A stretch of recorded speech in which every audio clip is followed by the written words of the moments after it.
അനുഗ്രഹീതമായ ഈ കൺവെൻഷൻ യോഗത്തിൽ വിശുദ്ധ തിരുവെഴുത്തുമായി നിങ്ങളുടെ നടുവിൽ നിൽക്കുവാൻ സർവകൃപാലുവായ ദൈവം തന്ന അവസരത്തിനായിട്ട് ദൈവത്തെ സ്തുതിക്കുന്നു.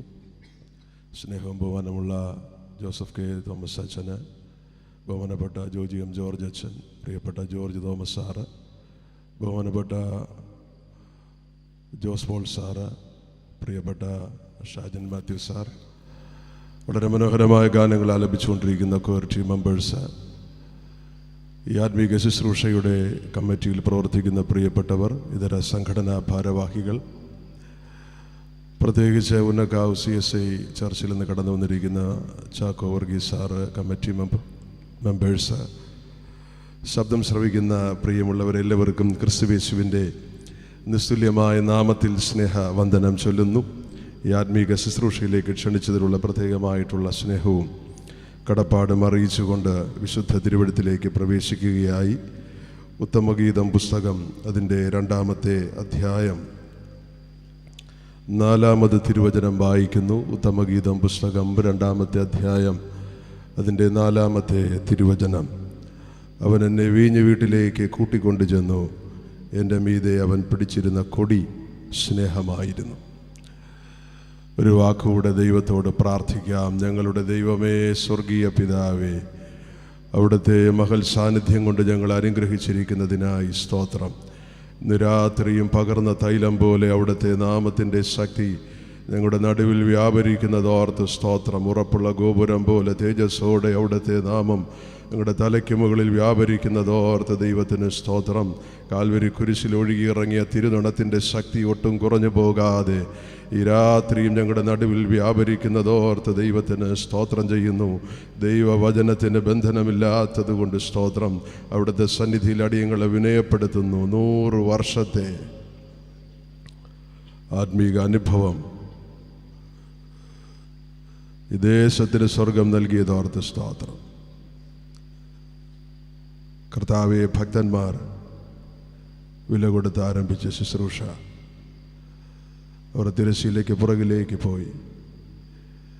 അവർ പ്രാർത്ഥിച്ചു വിട്ട പ്രാർത്ഥനകൾ, അവരുടെ ഉപവാസം, അവരുടെ നിലവിളി, അവരുടെ കണ്ണുനീര്, ഹൃദയവേദന, ആത്മഭാരം, അത് സ്വർഗം അറിഞ്ഞിട്ടുണ്ട്.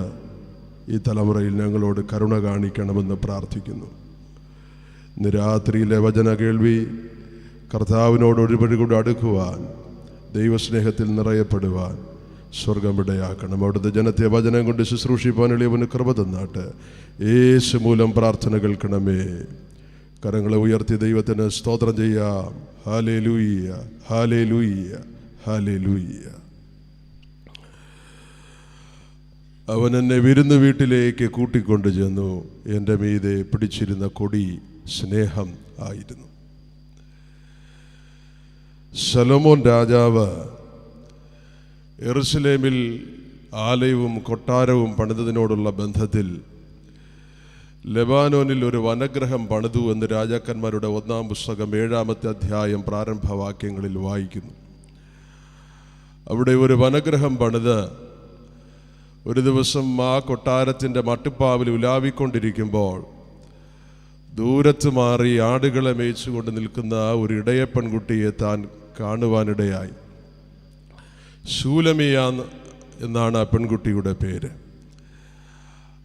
ശലോമോൻ രാജാവിൻ്റെ കൊട്ടാരത്തിൽ മറ്റ് പല സ്ത്രീകളും ഉണ്ടായിരുന്നുവെങ്കിലും അവരിൽ ആരിലും കാണാത്ത എന്തൊക്കെയോ സവിശേഷത ഈ പെൺകുട്ടിയിൽ കണ്ടതുകൊണ്ട് ആ ഇടയ പെൺകുട്ടിയെ കൂടെ തൻ്റെ കൊട്ടാരത്തിൽ കൊണ്ടുവന്ന് ഭാര്യമാരിൽ ഒരാളാക്കി തീർക്കണമെന്ന് ശലോമോൻ രാജാവിൻ്റെ ഹൃദയത്തിൽ ആഗ്രഹമുണ്ടായി. താൻ തന്നെ നേരിട്ട് പോയി അനുവാദം ചോദിക്കുന്നതിന് പകരം തൻ്റെ കൊട്ടാരത്തിലുണ്ടായിരുന്ന സുന്ദരികളായ പാട്ടുകാരികളെ ഈ ശൂലമിയുടെ അടുക്കലേക്ക് പറഞ്ഞയച്ചു. അവർ ശൂലമിയുടെ അടുക്കൽ ചെന്ന് രാജാവിൻ്റെ സൗന്ദര്യത്തെക്കുറിച്ചും രാജാവിൻ്റെ ജ്ഞാനത്തെക്കുറിച്ചും സമ്പത്തിനെക്കുറിച്ചുമൊക്കെ വിശദീകരിച്ച് മനോഹരമായി പാട്ട് പാടി കേൾപ്പിച്ചു. ഈ പാട്ട് മുഴുവനും ശൂലമി കേട്ടുവെങ്കിലും ഒരല്പം പോലും സ്നേഹം ശലോമോൻ രാജാവിനോട് ശൂലമിക്ക് തോന്നിയില്ല. ശലോമോൻ രാജാവ് 2-ാമത് തൻ്റെ സൈന്യത്തിൽ നിന്ന് ഒരു നല്ല കൂട്ടത്തെ തിരഞ്ഞെടുത്ത് അവരെ ഉരുക്കു തൊപ്പികളൊക്കെ ധരിപ്പിച്ച് അവർ വാളും പരിചയമൊക്കെ പിടിച്ച് ആ ലബാനോൻ കുന്നിൻ്റെ മുകളിലേക്ക് മാർച്ച് ചെയ്തു പോവുകയാണ്. പ്രഭാതത്തിൽ ഉദയസൂര്യൻ്റെ ശോഭ ഈ ഉരുക്കുതൊപ്പികളിലും ആയുധങ്ങളിലുമൊക്കെ തട്ടി റിഫ്ലക്റ്റ് ചെയ്യുകയാണ്. മനോഹരമായ കാഴ്ച. ദൂരത്ത് നിന്ന് ശൂലമി ഇത് കണ്ടുകൊണ്ട് നിൽക്കുകയാണ്. എന്തിന് ശലോമോൻ രാജാവ് ഇങ്ങനെ ഒരു മാർച്ച് അവിടെ നടത്തിയെന്ന് ചോദിച്ചാൽ, ശൂലമിയുടെ ഹൃദയത്തിൽ താല്പര്യം തോന്നണം. ശലോമോൻ രാജാവ് ഈ വലിയ സൈന്യത്തിൻ്റെ അധിപനായതുകൊണ്ട് അവൻ്റെ മഹത്വം തിരിച്ചറിഞ്ഞ് രാജാവിനോട് സ്നേഹം തോന്നണം. ശൂലമി ഈ കാഴ്ച കണ്ടുവെങ്കിലും അവൾക്ക് അല്പം പോലും സ്നേഹം ശലോമോൻ രാജാവിനോട് തോന്നിയില്ല. ഒടുവിലായി ശലോമോൻ രാജാവ് ലബാനോൻ കൊട്ടാരത്തിൽ അന്തേവാസികളെ പറഞ്ഞയച്ച് ആ കൊട്ടാരത്തിൻ്റെ ശ്രേഷ്ഠതകളെക്കുറിച്ചൊക്കെ അക്കമിട്ട് വിവരിച്ചു. എങ്കിലും ശൂലമിയുടെ ഹൃദയത്തെ കവരുവാൻ ശലോമോൻ രാജാവിന് കഴിഞ്ഞില്ല. ഒടുവിൽ രാജാവ് ശൂലമിയെ കൊട്ടാരത്തിലേക്ക് വിളിച്ചു വരുത്തി അവളോട് ചോദിച്ചു, കുഞ്ഞേ, ഈ നിൽക്കുന്ന സ്ത്രീകളൊക്കെ എൻ്റെ ശ്രേഷ്ഠതകൾ കണ്ടറിഞ്ഞും കേട്ടറിഞ്ഞും വന്നവരാണ്. നിനക്ക് മാത്രം എന്തുകൊണ്ട് എന്നോട് സ്നേഹം തോന്നുന്നില്ല, കൂറ് തോന്നുന്നില്ല എന്ന് ചോദിച്ചപ്പോൾ അവൾ ഒരു സ്റ്റെപ്പ് പിന്നിലോട്ട് ഇറങ്ങി കൈകൂപ്പിക്കൊണ്ടിങ്ങനെ പറഞ്ഞു, രാജാവേ, ചില വർഷങ്ങൾക്ക് പുറകിൽ ഞാൻ ആടുകളെ മേയിച്ചു കൊണ്ടിരിക്കുമ്പോൾ എവിടെ നിന്നോ ഒരു ബാലസിംഹം എൻ്റെ ആട്ടിൻകൂട്ടത്തിന് നേരെ അലറിക്കൊണ്ട് ഓടി വന്നു. ഞാൻ ഉച്ചത്തിൽ ബഹളമുണ്ടാക്കി.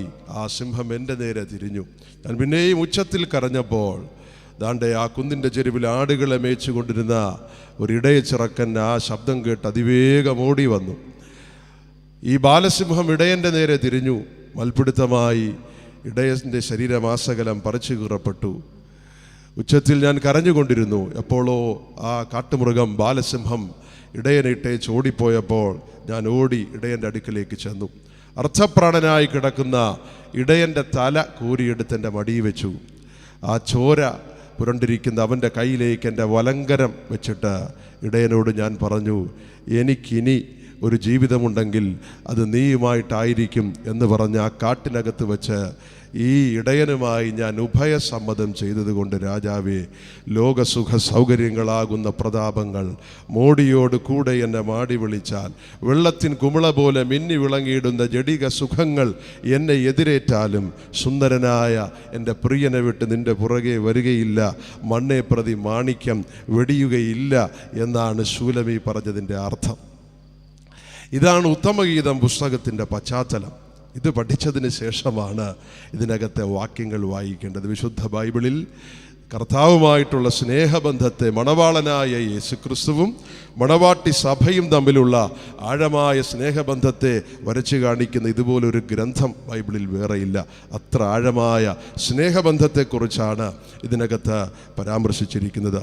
ഇതിനകത്ത് മണവാട്ടി സഭ അത് ഇടയ പെൺകുട്ടി പ്രതിനിധീകരിക്കുകയാണ്. മണവാളനായ യേശു ക്രിസ്തുവിനെ ഇതിനകത്ത് ഇടയച്ചെറുക്കൻ പ്രതിനിധീകരിക്കുന്നു. ലോകത്തിൻ്റെ സുഖ സൗകര്യങ്ങളെ ജഡിക ഇച്ഛകൾക്ക് നിദാനമായി ശലോമോൻ രാജാവ് നിൽക്കുമ്പോൾ, ദൈവസഭയ്ക്കെതിരായി പ്രവർത്തിക്കുന്ന പിശാചിൻ്റെ നിഴലായി ബാലസിംഹം നിൽക്കുന്നു. ഈ ചിന്ത മനസ്സിൽ വച്ചുകൊണ്ട് വേണം വചന ഘോഷണത്തിൻ്റെ ആഴത്തിലേക്ക് ഇറങ്ങാൻ. ഇവിടെ ശൂലമി പറയുന്നു, അവൻ എന്നെ വിരുന്ന് വീട്ടിലേക്ക് കൂട്ടിക്കൊണ്ടു ചെന്നു. എൻ്റെ മീതെ പിടിച്ചിരുന്ന കൊടി സ്നേഹം ആയിരുന്നു.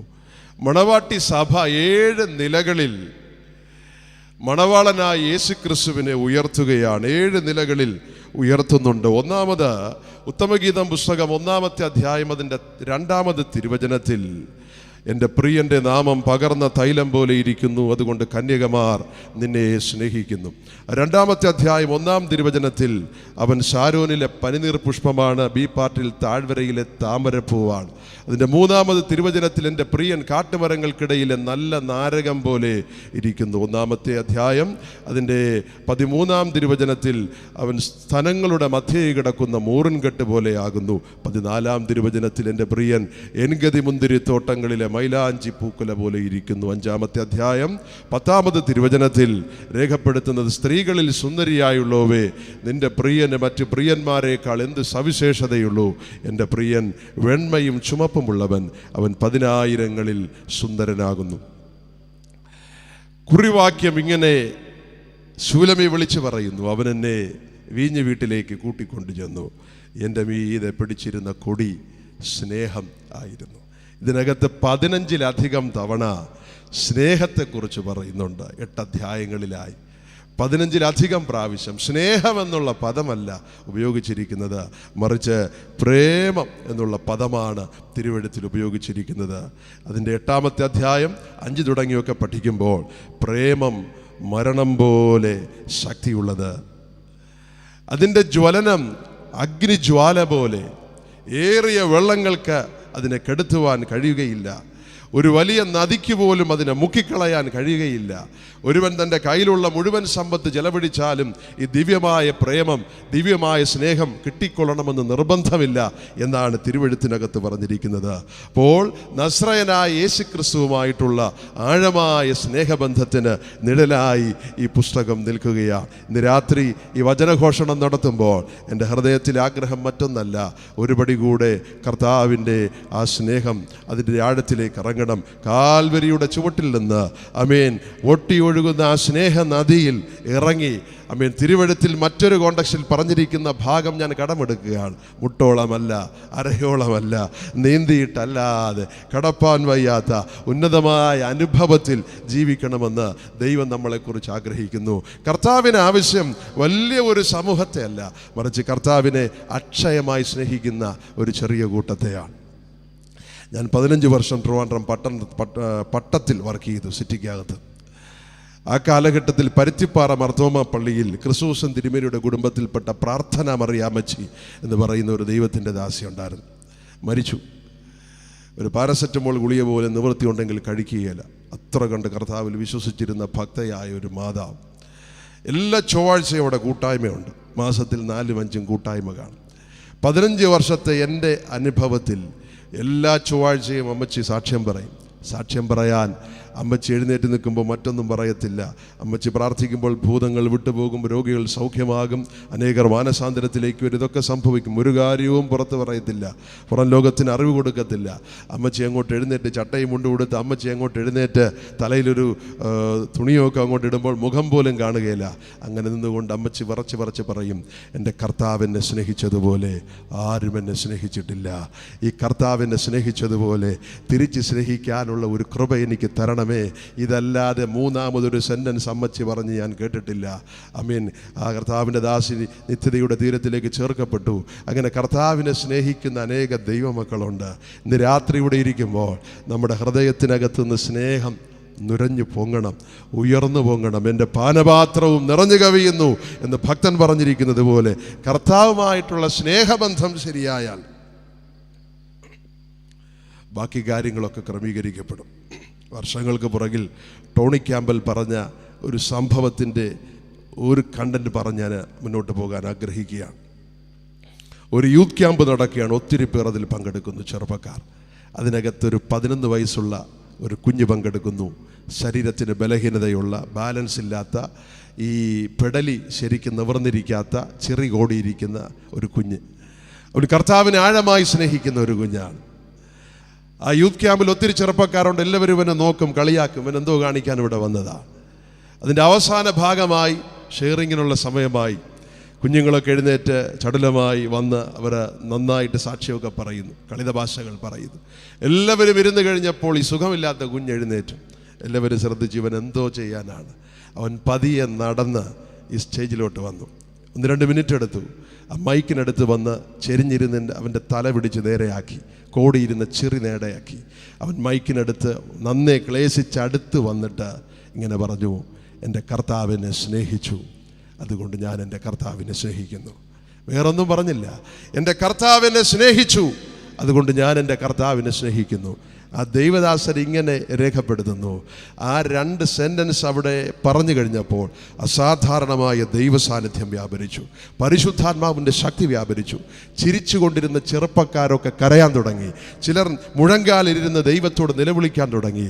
അതിൻ്റെ അവസാന ഭാഗം ഇങ്ങനെ പറയുന്നു, ആ ക്യാമ്പ് അവസാനിക്കുമ്പോൾ ഒത്തിരി ഒത്തിരി ചെറുപ്പക്കാർ സുവിശേഷ വേലയോടുള്ള ബന്ധത്തിൽ പല രാജ്യങ്ങളിലേക്ക് പോകാനിടയായി തീർന്നു. നീണ്ട പ്രഭാഷണത്തിലല്ല, കർത്താവിനെ സ്നേഹിക്കുന്ന ഒരു കുഞ്ഞിൻ്റെ വായിൽ നിന്ന് വന്ന ഒന്ന് രണ്ട് വാക്കുകൾ. ഇന്ത്യൻ കോണ്ടക്സ്റ്റ് ഒക്കെ മാറിക്കൊണ്ടിരിക്കുകയാണ്. ഇങ്ങനെയുള്ള സുവിശേഷ യോഗങ്ങളൊക്കെ എത്ര നടത്താനൊക്കെ ഒന്നും അറിയത്തില്ല. പക്ഷേ ഇന്ന് രാത്രി ഇവിടെ ഇരിക്കുന്ന ദൈവമക്കളെക്കുറിച്ച് കർത്താവ് ആഗ്രഹിക്കുന്നു. ആദ്യ സ്നേഹം വിട്ടുകളഞ്ഞു എന്നൊരു കുറവ് നിന്നെക്കുറിച്ച് പറയാനുണ്ട്. ഇന്ന് രാത്രി ദൈവത്തിൻ്റെ പരിശുദ്ധാത്മാവ് പറയുന്നു, കുഞ്ഞേ, ആദ്യ സ്നേഹം വിട്ടുകളഞ്ഞു എന്നൊരു കുറവ് നിന്നെക്കുറിച്ച് പറയാനുണ്ട്. ഇന്ന് രാത്രി കാൽവരി കുരിശിലേക്ക് നോക്കി സ്നേഹിക്കേണ്ടവനെ സ്നേഹിക്കാൻ, ആദരിക്കേണ്ടവനെ ആദരിക്കാൻ, ആരാധിക്കേണ്ടവൻ ആരാധിക്കാൻ, ഉയർത്തേണ്ടിയവനെ ഉയർത്താൻ, ജീവിതം ഏൽപ്പിച്ചു കൊടുക്കേണ്ടവൻ ഏൽപ്പിച്ചു കൊടുക്കാൻ ദൈവത്തിൻ്റെ പരിശുദ്ധാത്മാവ് സഹായിക്കട്ടെ എന്ന് അമീൻ ഹൃദയത്തിൻ്റെ ആഴത്തിൽ നിന്ന് പ്രാർത്ഥിച്ചുകൊണ്ട് ഞാൻ മുന്നോട്ട് പോയിക്കൊള്ളട്ടെ. അവൻ എന്നെ വീഞ്ഞു വീട്ടിലേക്ക് കൂട്ടിക്കൊണ്ടു ചെന്നു. എൻ്റെ മീതെ പിടിച്ചിരുന്ന കൊടി സ്നേഹമായിരുന്നു. ഈ വചനത്തെ വ്യാഖ്യാനിക്കാൻ വീഞ്ഞു വീട്ടിലേക്ക് പോകണം. രണ്ട് ഭാഗത്ത് മാത്രമേ ബാങ്ക്വറ്റ് ഹാളിനെ കുറിച്ച്, വീഞ്ഞുശാലയെക്കുറിച്ച് പരാമർശം തിരുവെഴുത്തിൽ കാണുന്നുള്ളൂ. അതിലൊരു ഭാഗം എസ്തേറിൻ്റെ പുസ്തകം 7-ാമത്തെ അധ്യായമാണ്. ആ 7-ാമത്തെ അധ്യായത്തിൽ മൊർദെഖായിയോടുള്ള ബന്ധത്തിൽ നടക്കുന്ന സംഭവമാണ്. എസ്തേർ രാജാവിനെ ആ വിരുന്നുശാലയിലേക്ക് ഇൻവൈറ്റ് ചെയ്യുകയാണ്. അതിനകത്ത് ശ്രദ്ധിച്ചാൽ അറിയാം, എല്ലാവരും വന്നിട്ടില്ല, കൊട്ടാര ഒഫീഷ്യൽസ് എല്ലാം വന്നിട്ടില്ല, വളരെ സെലക്റ്റഡ് ആയിട്ടുള്ള ആൾക്കാർ മാത്രമേ വന്നിട്ടുള്ളൂ. അതിനകത്ത് രാജാവുണ്ട്, ഹാമാനുണ്ട്, മൊർദെഖായി ഉണ്ട്, ഇങ്ങനെ എസ്തേറുണ്ട്, ചിലർ മാത്രമേ ഉള്ളൂ. വളരെ തിരഞ്ഞെടുക്കപ്പെട്ടവർ മാത്രമേ അതിനകത്ത് വന്നിട്ടുള്ളൂ. വേണമെങ്കിൽ ഈ വീഞ്ഞുശാലയെ തിരുസഭയോടുള്ള ബന്ധത്തിൽ, മണവാട്ടി സഭയോടുള്ള ബന്ധത്തിൽ ചിത്രീകരിക്കുന്നതിൽ തെറ്റില്ല. അതിനകത്ത് ആ സംഭാഷണം നടക്കുമ്പോൾ ന്യായമായും രാജാവിനോട് അങ്ങോട്ടാണ് റിക്വസ്റ്റ് ചെയ്യേണ്ടത്. എന്നാൽ വിരുന്നുശാലയിലേക്ക് വന്ന എസ്തേറിനോട് രാജാവ് അങ്ങോട്ട് ചോദിക്കുകയാണ്, കുഞ്ഞെ, ഞാൻ നിനക്ക് എന്ത് ചെയ്തു തരണം? അത് ആഴമായ ഊഷ്മളമായ സ്നേഹബന്ധമാണ്. ദൈവമക്കൾ എപ്പോഴും ഓർക്കണം, കർത്താവിനോടുള്ള ഊഷ്മളമായ ബന്ധത്തിനകത്ത് വരുന്ന, ഈ വീഞ്ഞു ഭവനത്തിനകത്തേക്ക് വരുന്ന ദൈവ പൈതലിനോട് ദൈവം ഇങ്ങോട്ട് ചോദിക്കുകയാണ്, ഞാൻ നിനക്ക് എന്ത് ചെയ്തു തരണം? അത്ര ഡീപ്പായിട്ടുള്ള റിലേഷനാണ്, ഇൻറ്റിമസിയാണ്, സഖിത്വമാണ്. അതാണ് തിരുവെഴുത്ത് ചൂണ്ടിക്കാണിക്കുന്നത്. 2-ാം ഭാഗം അവിടെ ഇങ്ങനെ വായിക്കുന്നു, തൻ്റെ റിക്വസ്റ്റ് പറയുക. എനിക്കെതിരെ പ്രവർത്തിക്കുന്ന വ്യക്തി ഹാമാനാണ്. രാജാവ് ക്രുദ്ധിച്ച് പുറത്തേക്കിറങ്ങി. ഹാമാന് മനസ്സിലായി ശിക്ഷാ നടപടി ഉണ്ടാകും. രാജ്ഞിയുടെ കാല് പിടിക്കാനായിട്ട് ഓടിച്ചെന്നു. അവന് രാജ്ഞി ഇരുന്ന സ്ഥലത്ത് ആ മെത്തയിൽ വീണ് അവൻ സങ്കടപ്പെടുകയാണ്. രാജാവ് കയറി വരുമ്പോൾ കണ്ട കാഴ്ച, രാജ്ഞി ഇരുന്ന സ്ഥാനത്ത് ഹാമാൻ വീണ് കിടക്കുന്നു. രാജ്ഞിയെ തൊട്ടില്ല, അവൾ ഇരുന്ന സ്ഥലത്ത് കൈവച്ചതേ ഉള്ളൂ. നടപടിയുണ്ടായി. അവൻ്റെ മുഖം മൂടി തൂക്കിക്കൊല്ലാൻ എടുത്തുകൊണ്ടുപോയി. എന്ന് പറഞ്ഞാൽ ദൈവസഭ വിരുന്നുശാല എന്ന് പറയുന്നത് പ്രൊട്ടക്ഷൻ്റെ സ്ഥലമല്ല, എക്സ്ട്രാ പ്രൊട്ടക്ഷൻ്റെ സ്ഥലമാണ്. നിന്നെ തൊടുന്നവൻ അവൻ്റെ കൺമണിയെ തൊടുന്നു എന്ന് തിരുവെഴുത്തിൽ വായിക്കുന്നത് പോലെ ഇത് ഉന്നതമായ ഒരു പദവിയാണ്. അപ്പോൾ വിരുന്നുശാലയ്ക്കകത്ത് വന്നു ചേർന്ന ദൈവമക്കൾക്കായി സ്തോത്രം. 3-ാമത്തെ ഭാഗത്തിൽ എന്താണോ താൻ ആവശ്യപ്പെട്ടത്, രാജ്യത്തിനെതിരെ ഉയർത്തിയിരിക്കുന്ന ഹാമാൻ്റെ പദ്ധതി, രാജാവ് അറിഞ്ഞുകൂടാതെ അതിന് പെർമിഷൻ കൊടുത്തു, സീൽ ചെയ്തു. എന്താണോ ദൈവജനത്തിനെതിരെ ഉണ്ടായിരുന്ന പദ്ധതി, അതിനെ രാജാവ് ക്യാൻസൽ ചെയ്തിട്ട് അവർക്ക് ഉത്സവം ഉണ്ടാകത്തക്ക നിലവാരത്തിൽ, വിലാപം നൃത്തമാകത്തക്ക രീതിയിൽ ദൈവത്തിൻ്റെ പ്രവൃത്തി അവിടെ ഉണ്ടായി എന്ന് തിരുവെഴുത്തിൽ വായിക്കുന്നു. എൻ്റെ ചിന്തയിൽ ഞാനിങ്ങനെ പറയും, അപ്പോസ്തലൻ ഒരിക്കൽ എഴുതി, നമുക്ക് വിരോധമായി എഴുതിയിരുന്ന കൈയെഴുത്ത് മായ്ച്ചു കളഞ്ഞു. വിരോധവും പ്രതികൂലമായിരുന്ന കൈയെഴുത്ത് മായ്ച്ച് നമ്മെ ചേർത്ത് പിടിച്ച കർത്താവിൻ്റെ സ്നേഹം. അപ്പോൾ ശൂലമി പറയുന്നു, അവൻ എന്നെ വിരുന്നുശാലയിലേക്ക് കൂട്ടിക്കൊണ്ടു ചെന്നു.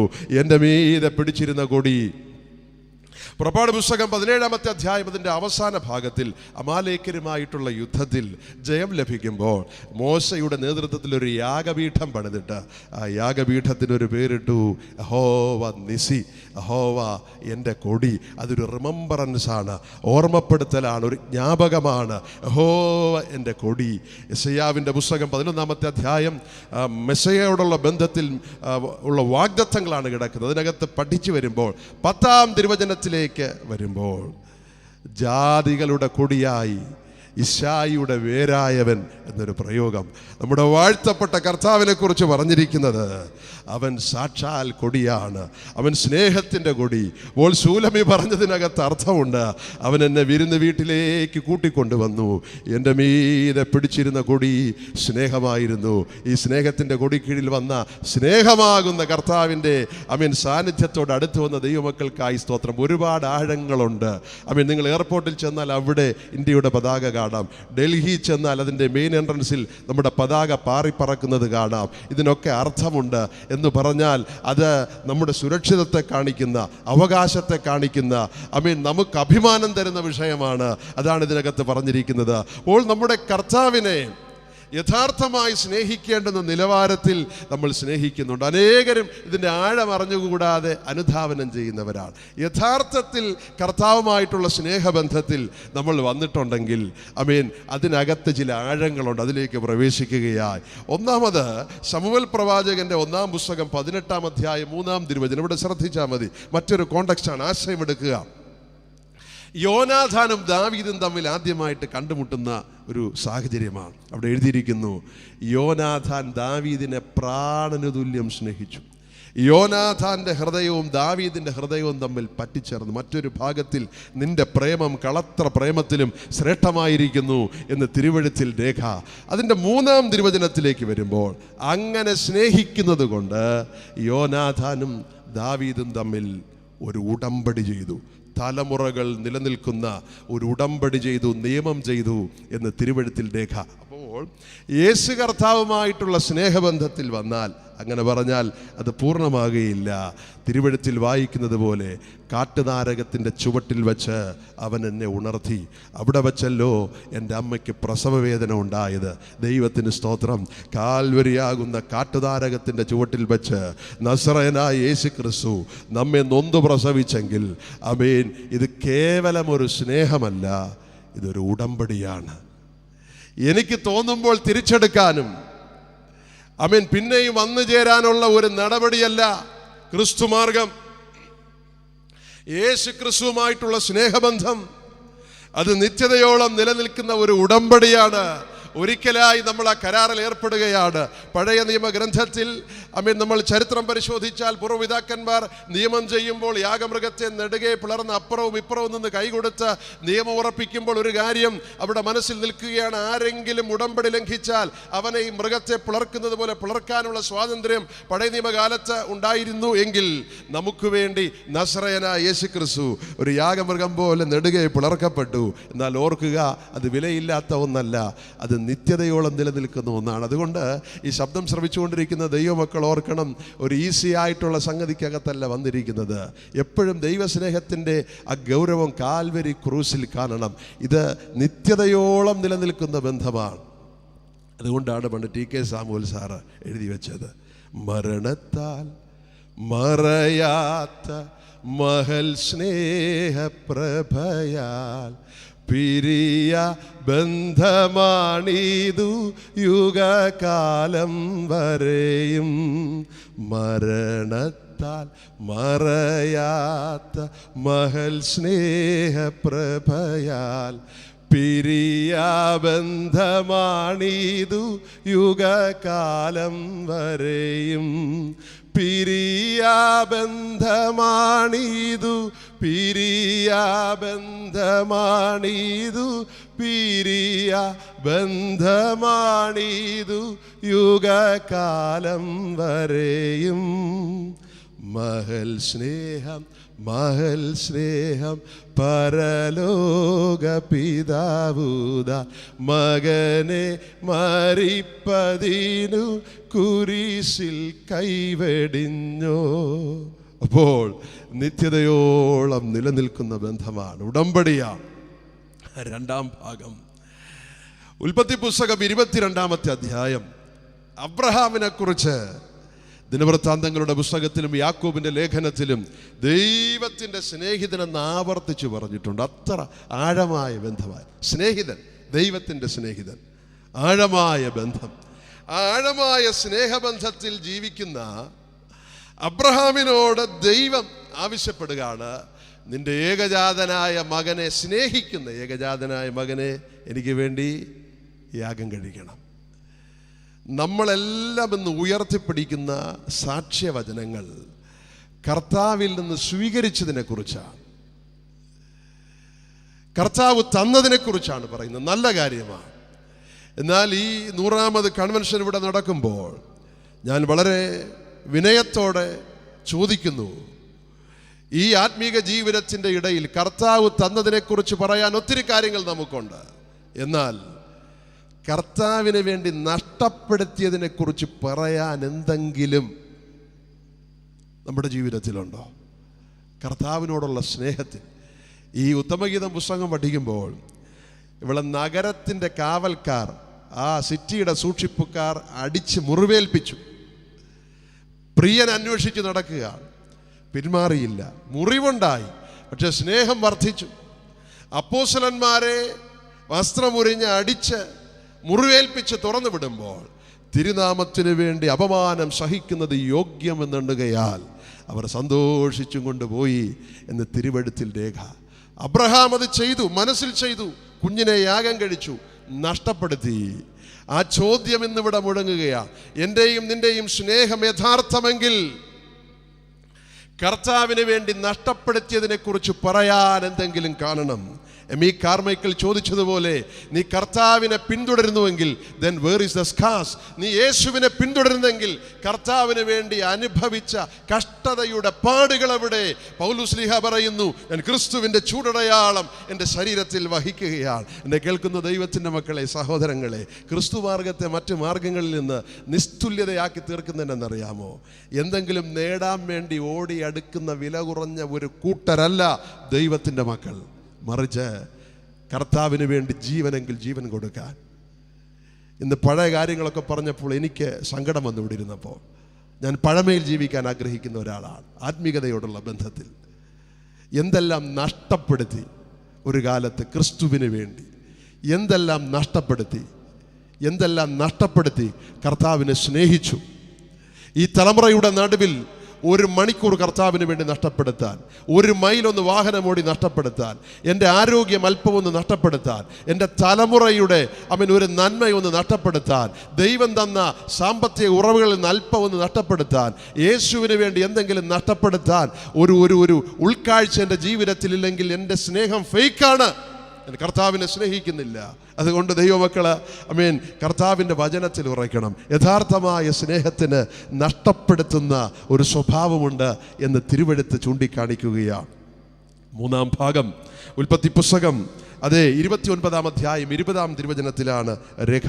അവിടെ പുരാതന ഭക്തനായ യാക്കോബിനെ കുറിച്ച് പറയുകയാണ്. 70-ാമത്തെ വയസ്സിൽ അപ്പൻ്റെ വീട് വിട്ടു. 77-ാമത്തെ വയസ്സായപ്പോൾ അത് ലേയെ വിവാഹം കഴിച്ചു. റാഹേലിനെയാണ് സ്നേഹിച്ചത്. ഈ ലേയെ കിട്ടിക്കഴിഞ്ഞപ്പോൾ അമ്മായപ്പനോട് പറഞ്ഞു, നീ എന്നെ ചീറ്റ് ചെയ്തു. അമ്മായപ്പൻ പറഞ്ഞു, അവളുടെ കണ്ണിന് ശോഭ കുറവാണ്, സാരമില്ല, നീ ഇഷ്ടപ്പെട്ട റാഹേലിനെ തരാം, 7 വർഷം കൂടെ നീ ജോലി ചെയ്യാൻ പറഞ്ഞു. ആ 7 വർഷം കൂടെ ജോലി ചെയ്തു. വയസ്സ് 84, 77കാരൻ 7 വർഷം കൂടെ റാഹേലിനെ സ്നേഹിച്ചത് കൊണ്ട് അധ്വാനിച്ചു. അവിടെ എഴുതിയിരിക്കുന്നു, മഞ്ഞ്, മഴ, വെയിൽ, ഇതെല്ലാം അനുഭവിക്കുമ്പോൾ അവൻ റാഹേലിനെ യഥാർത്ഥമായി സ്നേഹിക്കുന്നത് കൊണ്ട് അത് അല്പകാലം പോലെ തോന്നി, ഒരു ഷോർട്ട് പീരീഡായിട്ട് തോന്നി, ഇന്നലെ കഴിഞ്ഞതുപോലെ തോന്നി. ഒരു പ്രാരാബ്ധവും പറയാനില്ല, പ്രയാസം പറയാനില്ല, പങ്കപ്പാടുകൾ പറയാനില്ല, ഇന്നലെ വെയിൽ കൊണ്ടെന്നോ മഴ നനഞ്ഞെന്നോ മഞ്ഞ് കൊണ്ടെന്നോ ഒന്നും പറയാനില്ല. ഫോക്കസ് ചെയ്തിരിക്കുന്നത് ആ പെൺകുട്ടിയിലാണ്, യഥാർത്ഥമായ സ്നേഹം. അതുകൊണ്ടാണ് ഉൽപ്പത്തി പുസ്തകം 24-ാമത്തെ അധ്യായം ലാസ്റ്റ് വേഴ്സിലോട്ട് വരുമ്പോൾ ഇസഹാക്കിൻ്റെ അടുക്കൽ റിബേക്ക വന്നു കഴിയുമ്പോൾ അതുവരെ ഇസഹാക്ക് ദുഃഖിച്ചിരിക്കുകയാണ്, അമ്മ മരിച്ച ദുഃഖത്തിലിരിക്കുകയാണ്. എന്നാൽ റിബേക്ക അങ്ങോട്ട് സ്നേഹിച്ചു തുടങ്ങിയപ്പോൾ അമ്മ മരിച്ച ദുഃഖം അവനെ വിട്ട് മാറി എന്ന് തിരുവെഴുത്തിനകത്ത് പരാമർശമുണ്ട്. എന്താണെന്നറിയാമോ? ഈ മരുഭൂയാത്രയിൽ രോഗം വരാം, ദുഃഖം വരാം, തകർച്ച വരാം, വേർപാട് വരാം, എൻ്റെ പ്രതീക്ഷകളൊക്കെ അസ്ഥാനത്താകാം, കൊടുങ്കാറ്റിനാൽ അടിക്കപ്പെടാം, ആശാറ്റ് പോകാം, കാൽച്ചുവട്ടിലുള്ള മണ്ണ് പോലും ഒലിച്ചു പോകാം, കൂടെ നിൽക്കുന്നവരൊക്കെ കൈവിട്ടു പോയി എന്ന് വന്നേക്കാം. എങ്കിലും നിൻ്റെ സ്നേഹം ജനുവിനാണെങ്കിൽ, ഒറിജിനലാണെങ്കിൽ, അതിനകത്ത് കാമ്പുണ്ടെങ്കിൽ, അതിനകത്ത് കഴമ്പുണ്ടെങ്കിൽ, ഈ മരുഭൂയാത്ര നിനക്ക് സന്തോഷത്തോടെ മുന്നോട്ട് കൊണ്ടുപോകാനൊക്കും. പരാതിയില്ലാത്ത, അതൃപ്തിയില്ലാതെ സന്തോഷത്തോടെ ജീവിക്കാനൊക്കും. സ്നേഹിക്കാൻ ഒരാൾ വേണം. നീ യേശുവിനെ യഥാർത്ഥമായി സ്നേഹിക്കുന്നെങ്കിൽ, അവനെൻ്റെ പ്രാണപ്രിയനെന്ന് പറയാനുള്ള ആർജവം നിൻ്റെ ജീവിതത്തിലുണ്ടെങ്കിൽ, വിശ്വാസത്തിൻ്റെ പൂർണ്ണ നിശ്ചയമുണ്ടെങ്കിൽ, ഇവിടെ ഇരുന്ന് ഈ ചെക്ക് ലിസ്റ്റ് ഒന്ന് നോക്കിയാൽ മതി. പരാതി പറഞ്ഞ് നടക്കുകയാണോ കർത്താവിന് വേണ്ടി ഇറങ്ങിയിട്ട്? അതൊക്കെ സംഭവിച്ചു, ഇതൊക്കെ സംഭവിച്ചു, അത് കിട്ടിയില്ല, ഇത് കിട്ടി പറയാനൊന്നുമില്ല. ഈ നുരഞ്ഞു പോകുന്ന സ്നേഹം, യഥാർത്ഥമായ സ്നേഹത്തിൻ്റെ ആഴത്തിൽ ഇറങ്ങിക്കഴിഞ്ഞാൽ ഇതൊന്നും പറയാൻ കാണത്തില്ല. കർത്താവിനെ ഫോക്കസ് ചെയ്തങ്ങ് പോകും. സ്തോത്രം. സൗഖ്യം കിട്ടിയാലും ഇല്ലെങ്കിലും, ജോലി കിട്ടിയാലും ഇല്ലെങ്കിലും, കെട്ടിച്ചു വിട്ട കുഞ്ഞിന് തലമുറ ഉണ്ടായാലും ഇല്ലെങ്കിലും, ഞാൻ ചിന്തിച്ചതുപോലെ എൻ്റെ തലമുറ അഭിവൃദ്ധിപ്പെട്ടാലും ഇല്ലെങ്കിലും, ശുശ്രൂഷയ്ക്ക് അവസരം ഉണ്ടെങ്കിലും ഇല്ലെങ്കിലും, കർത്താവിനെ അക്ഷയമായി സ്നേഹിക്കുന്നെങ്കിൽ ഈ ജീവിതയാത്ര അതിവേഗം കടന്നു പോകും, സന്തോഷത്തോടെ കടന്നു പോകും. സ്നേഹിക്കാൻ ഒരാൾ വേണം. യഥാർത്ഥമായി സ്നേഹിക്കാൻ യോഗ്യതയുള്ളവനെ സ്നേഹിക്കണം. അങ്ങനെങ്കിൽ യാക്കോബ് പറഞ്ഞതുപോലെ നമുക്കും പറയാനൊക്കും. അല്പകാലം പോലെ ഈ പരദേശ പ്രയാണം കടന്നു പോകുകയാണ്. 24 വർഷമായി കർത്താവിനെ പ്രസംഗിക്കാൻ തുടങ്ങിയിട്ട്. ഇന്ന് രാത്രി ഇവിടെ നിൽക്കുമ്പോൾ ഞാൻ കഴിഞ്ഞ രാത്രി ഇരുന്ന് ചിന്തിച്ചു, അതിവേഗം കടന്നുപോയി കേട്ടോ. പ്രയാസങ്ങൾ വന്നു, ദുഃഖങ്ങൾ വന്നു, ഞെരുക്കങ്ങൾ വന്നു. എന്നാൽ അതിവേഗം കടന്നു പോകുകയാണ്. കാരണം സ്നേഹിക്കാൻ ഒരാളുണ്ട്, സ്നേഹിക്കുന്ന ഒരാളുണ്ട്. ഞങ്ങൾ അറിയുന്ന ഒരു കർത്താവുണ്ട്, ഞങ്ങൾ ഉയർത്തുന്ന ഒരു നസ്രയനുണ്ട്. അവൻ യോഗ്യനായ ദൈവമാണ്, സ്നേഹിക്കാൻ യോഗ്യൻ. ഹല്ലേലൂയ. ദൈവത്തിന് നന്ദിയോടെ സ്തോത്രം. ഒരു കാര്യം കൂടെ അതിനകത്ത് പറയാം. ന്യായാധിപന്മാരുടെ പുസ്തകം 16-ാം അധ്യായം 15-ാം തിരുവചനമാണ്. അവിടെ ശിംശോന് ദലീല എന്ന സ്ത്രീയെ സ്നേഹിക്കുകയാണ്, വളരെ സ്നേഹിച്ചു. ഫെലിസ്ത്യ പ്രഭുക്കന്മാർക്കറിയണം ശിംശോന്റെ മേൽ വ്യാപരിക്കുന്ന ശക്തിയുടെ രഹസ്യമെന്ന. 1100 വെള്ളിപ്പണം വീതം കൊണ്ട് ദലീലയ്ക്ക് കൊടുത്തേച്ച് പറഞ്ഞു, അവൻ്റെ ഹൃദയത്തിനകത്തിരിക്കുന്ന രഹസ്യം നീ ചോർത്തിയെടുത്തു തരണം. ശിംശോനെ വശീകരിച്ചു. ദലീല ചോദിച്ചു, നിന്റെ ശക്തിയുടെ രഹസ്യമല്ല.